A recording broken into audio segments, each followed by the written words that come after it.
বোকা জামাই একা শ্বশুর বাড়ি এসে পায়েসকে জাউঘাটা মনে করে শাশুড়ির সাথে কি কাণ্ড করলো দেখুন। যা বাবা, জামাইয়ের জন্য শাশুড়ি মা জাউ রান্না করেছে। ছোটবেলা দিয়ে জাউঘাটা খেয়ে খেয়ে আর ভাল লাগে না। কি হলো জামাই, খেয়ে নাও। না খাবো না, খিদে নেই। ওরকম বললে হয় বাবা, অল্প একটু মুখে নাও। ঠিক আছে শাশুড়ি মা, আমি অল্প একটু মুখে দিচ্ছি। হ্যাঁ, এটা তো জাউঘাটা না। আমার মা তো শুধু নুন দিয়ে জাউ রান্না করে। এটা পায়েস, চিনি দিয়েছে, দুধ দিয়েছে। বলছি শাশুড়ি মা, আজ আমি রান্নাঘরে শোবো।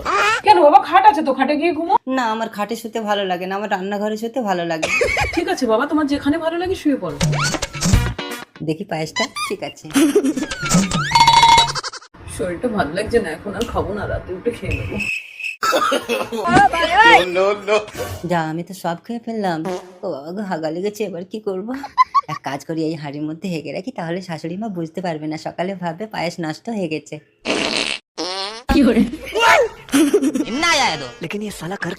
ও মা গো, খুব খিদে পেয়েছে, কিন্তু রান্নাঘরে তো জামাই শুয়ে আছে, এত রাতে গিয়ে খেলে কি ভাববে। এক কাজ করি, অন্ধকারে চুপি চুপি গিয়ে খেয়ে আসি।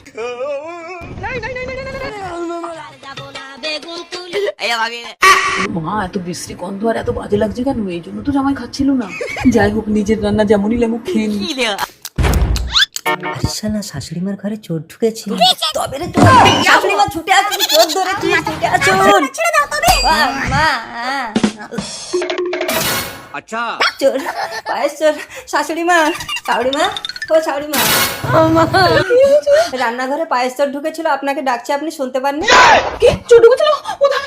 ভয় নেই, চোর চলে গেছে। যা, চোরটা চলে গেল। যাক না, চোর, ওর যা হয়েছে ও বমি করতে করতে মরবে। কেন? আমি তো জানতাম পায়েস চোর ঢুকবে, সেই জন্য আমি সব পায়েস খেয়ে নিয়ে হাঁড়িতে হেগে রেখেছিলাম। শাশুড়ি মা, ও শাশুড়ি মা, আপনি শুয়ে পড়লেন? রান্নাঘরে চোর ঢুকছে, আমার ভয় করছে, আমিও আপনার পাশে শুয়ে পড়ছি।